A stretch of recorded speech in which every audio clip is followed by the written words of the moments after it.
بسم الله الرحمن الرحيم. Ya, terkait dengan masalah pemilu.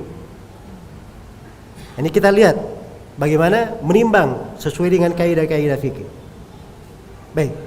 Di sini orang-orang yang ada sebagian orang yang kadang saya juga bingung ya membacanya. Ya, kadang di sebagian poin dia katakan ini pemilu tidak ada dalilnya dari agama kita, tidak pada pondasinya, tidak pula pada apa? Pada dasarnya. Tapi setelah itu dia katakan pemilu itu dianjurkan. Loh, kok bisa? Tidak ada dasarnya dalam agama, tiba-tiba menjadi apa? Dianjurkan. Apa artinya kalau dianjurkan? Dianjurkan itu paling tidak hukumnya sunnah, mustahab, kan begitu? Kalau sunnah mustahab berarti ada dalil yang menganjurkan. Ada dalil yang menganjurkan. Baik, ini saya berbicara tentang sudut agama. Saya tidak berbicara pemilu ini di hukum negara Indonesia dan seterusnya. Saya bukan orang yang berbicara kamu memilih atau tidak memilih. Saya berbicara tentang hukum apa? Hukum masalah ini di dalam syariat kita. Baik. Ya kalau dikatakan dianjurkan, harus ada dalil di dalam hal tersebut. Kalau disebut fatwa-fatwa para ulama itu keliru kalau memakai fatwa para ulama. Karena para ulama yang memberi fatwa tentang pemilu itu tidak ada yang memberi fatwa mutlak. Tidak ada yang memberi fatwa mutlak. Semuanya memberi fatwa terikat dengan syarat-syarat. Terikat dengan syarat dan ketentuan. Iya. Dan kalau terikat dengan syarat dan ketentuan, itu tidak dibuka bebas untuk orang-orang umum masuk di dalam hal tersebut. Apalagi difatwakan semuanya memilih. Iya. Jelas ya? Nah, di pembahasan kaidah fikihnya, kaidah fikih yang dipakai katanya irtikab akhafid dararain. Kita mengambil bahaya yang paling apa? Paling sedikit dari dua bahaya. Mengambil bahaya yang paling sedikit dari apa? Dari dua bahaya. Nah, ini penggunaan kaidah juga, ini perlu dicermati lagi lebih mendalam. Karena kaidah ini itu di pembahasan ketika ada apa? Ketika seorang itu dihadapkan pada dua bahaya, dia tidak bisa lepas dari dua bahaya itu. Ya. Tidak bisa lepas dari dua bahaya. Saya ingin tanya sekarang, kalau ada orang yang misalnya yang tidak memilih, dia dapat bahaya atau tidak? Hah? Di pemerintahan kita sendiri tidak ada kewajiban seorang itu harus memilih. Itu kan haknya, boleh memilih, boleh apa? Boleh tidak. Jadi kalau dia dihadapkan pada bahaya, itu baru datang kaidahnya. Dia ambil yang paling ringan dari dua bahaya. Iya. Diambil dari hal yang paling ringan dari dua bahaya. Nah, sekarang kalau dilihat dari sudut pemilu itu sendiri, ya, kita lihat dari sudutnya. Di dalamnya disamakan suara laki-laki dan perempuan. Dan ini sudah keliru di dalam sudut agama. Disamakan suara fasik dan orang yang saleh, kafir dan muslim, disamakan. Ini sudah keliru dari sudut agama. Ya. Kemudian, kalau misalnya pemilu itu terkait dengan penguasa yang sudah ada, ini penguasanya ada, presidennya ada. Ya. Mau datang pemilihan presiden lagi, maka sebagian ulama kadang ada yang memberi fatwa, dia ikut pemilu untuk mempertahankan pemerintah yang syah. Ada yang memberi fatwa seperti itu. Ini sekarang kalau dia misalnya memberi fatwa pemilu, orang memilih calon lain untuk menggulingkan penguasa yang ada, kira-kira tidak masuk ke dalam hukum pemberontakan? Ini harus dia pikirkan. Akibat dari apa? Penggunaan kaidah-kaidah. Karena itu sepanjang seorang itu berbicara agama, dia ahli sunnah. Ahli sunnah itu arahannya jelas. Mengajari manusia akidah yang benar, supaya manusia itu selamat dari api neraka. Membuat manusia itu tenang dengan ilmu, dengan belajar. Tegakkan khilafah Islamiyah di dalam hatimu, amalkan di dalam kehidupanmu, dengan sendirinya akan berdiri negara Islam. Itu kan konsepnya ahli sunnah.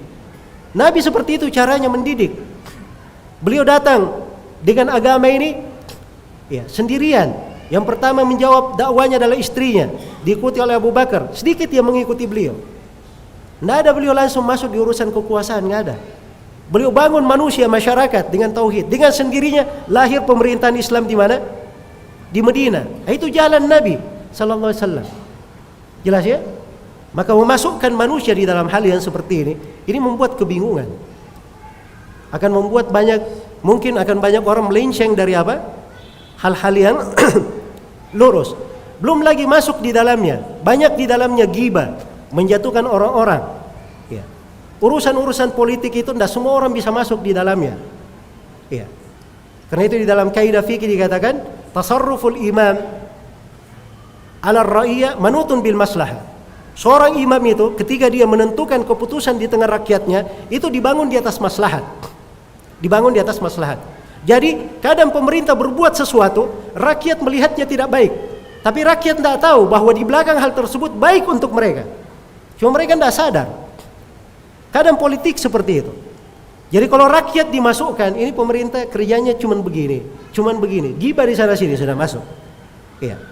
Jangankan para penuntut ilmu, sebagian ustadznya saja ya sudah ada pengalaman pemilu sebelumnya mencalonkan sebagian dari calonnya tidak naik, sudah dicela dengan celaan yang jelek, akhirnya harus sibuk menghapus halaman Facebooknya.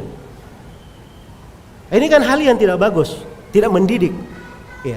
Karena itu seorang itu kalau berada di atas jalan dakwahnya para nabi dan para rasul itu jelas. Ikuti jalan hal tersebut. Terkait dengan masalah urusan dunia dan seterusnya, kita tidak dibebani dalam hal yang seperti itu. Ya. Tidak perlu takut-takuti kalau tidak ada yang masuk ke parlemen akan berkuasa orang kafir, kita akan tertindas. Emangnya agama ini akan dikalahkan? Allah sudah menjamin umat Islam itu selalu dijayakan. Walaqad sabaqat kalimatuna li ibadinal mursalin innahum lahumul mansurun wa inna jundana lahumul ghalibun. Sungguh telah tetap kalimat kami untuk hamba-hamba kami para rasul bahwa mereka akan ditolong dan sesungguhnya tentara-tentara kami mereka yang akan dimenangkan. Jelas kalau pakai kaidah ini dari sisi dasarnya di sudut-sudut pembahasan dakwah lain itu sudah banyak kelirunya. Kalau di sini di sudut penggunaan kaidah itu boleh digunakan dengan 3 syarat. Kapan irtikab akhafud dararain dibolehkan? Dengan 3 syarat. Syarat yang pertama, maslahat yang ingin dicapai itu adalah maslahat hakikiyah bukan wahmiyah. Harus maslahatnya apa? Hakikiyah. Kalau kita masuk pasti dapat. Bukan masuk dapat. Mungkin dapat, mungkin apa? Mungkin tidak. Apalagi kalau dia masuk pasti kalah. Bagaimana caranya? Ya. Jadi kalau dia masuk pasti menang. Itu namanya maslahat apa? Hakikiyah namanya. Ya. Maslahat hakikiyah. Dan kadang sebagian orang tidak melihat dirinya. Mungkin kalau diajak dirinya, anggotanya dan siapa yang menyenangi dia, mungkin tidak akan dapat 1% dari suara di Indonesia. Apa yang dia bisa rubah? Ini harus dia pikir hal yang seperti ini. Sebab ini dia masuk, namanya dia beri pisau tajam kepada manusia. Dipakai begitu saja sembarangan dipakai. Nah seperti itu.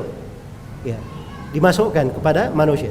Kemudian syarat yang kedua, maslahat itu kalau dihadapkan kepada irtikab akhafud dararain, maka maslahat yang akan dikejar itu lebih besar kebaikannya dari mafsadat yang akan dijalani. Ini sekarang dalam mafsadat di pemilu itu banyak sekali mafsadatnya, lebih besar daripada maslahat. Ini tidak terpenuhi. Kemudian syarat yang ketiga, tidak ada jalan lain lagi kecuali itu. Tidak ada jalan lagi yang lain kecuali itu. Baik. Jadi saya tidak mengatakan bahwa pemilu itu sama sekali tidak boleh atau pemilu itu selalu boleh, tapi ini sesuatu oleh para ulama kalau dipakai itu dengan ketentuan dan kaidah-kaidah, bukan dilepas umum seperti itu. Dan ini pembahasan disempitkan, bukan pembahasan yang diperluas, dibicarakan. Hal yang disempitkan pembahasannya. Ya, dan saya ada pengalaman pribadi ya kalau terkait dengan masalah itu. Ada pengalaman pribadi. Kita punya di mana? Di Sulawesi Tenggara sana. Kita ada satu desa binaan. Ya, kawan-kawan kita sudah bagus begitu mengaji, menegakkan sunnah. Ya. Kepala desanya adalah seorang yang ikhwan yang multazim. Masuk peraturan desa, namanya desa harus ada pemilihan. Ya. Ada calon dari ikhwan kita orang yang baik ini, dan ada calon lagi satu, dia ini dari orang awam, ya mungkin karena keawamannya dia akan memasukkan hal-hal yang tidak bagus kemana? Ke desa. Nah, ditanyakan waktu itu ke saya, apa hukumnya? Kalau kita ikut pemilu memilih kawan kita ini. Sebab kalau mereka memilih pasti menang. Kenapa? Karena penduduk desa 90% adalah kawan-kawan kita. Ya saya tanya ke Syekh Shalal Fauzan. Kata Syekh Shalal Fauzan, ya suruh aja mereka memilih. Ya sampai sekarang masih sebagai kepala desa kawan kita. Kalau hal yang jelas, manfaatnya jelas, oke lah. Ya. Tapi kalau masukkan manusia dalam perkara yang dia sendiri tidak bisa menentukan, ya. Nanti di belakang pembolehan harus dipilihkan partai apa yang harusnya dia pilih. Ya banyak lagi urusan di belakangnya. Emang mau dijadikan pondok pesantren itu didatangi serangan fajar dan didatangi orang-orang untuk apa namanya? Ya, mencari orang yang bisa mendukungnya. Itu bukan urusan kita di pondok pesantren. Pesantren itu kerjanya adalah menyampaikan ilmu, mendidik manusia. Ya. Ini hal-hal yang harusnya dipertimbangkan dan diperhatikan. Wallahu taala alam.